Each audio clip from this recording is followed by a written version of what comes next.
रुथि नाना दिनै रोङाबा बे खुयै खथि नानांगौबाथाय खुयै खथिखौ गावनो जाजोबथों रुथिखौ दै लगायनानै नाहांबाय आङो नै नागासिनो ओमफ्राय जायनि बाजै आयौ नाबाय आरो गाव नाबाय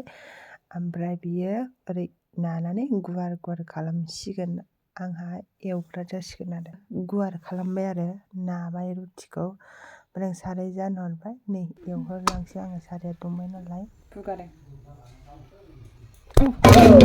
मबाइलानो थौ सारायाव गोलैबाय फाग्ला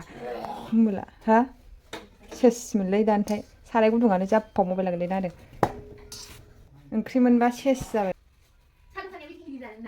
रुटिया मोनबाय थिखि थिखि थिखि बरिया जादों मोजां जादों हा थेफुखांबाय थेफुदों बरिया वाव जा बरिया जाखादों बिदि जाजाफेरदोंना नोंलाय माबासो जायो बोरैबा हिन्दुस्तान पाकिस्तान वाव वाव वाव वाव वाव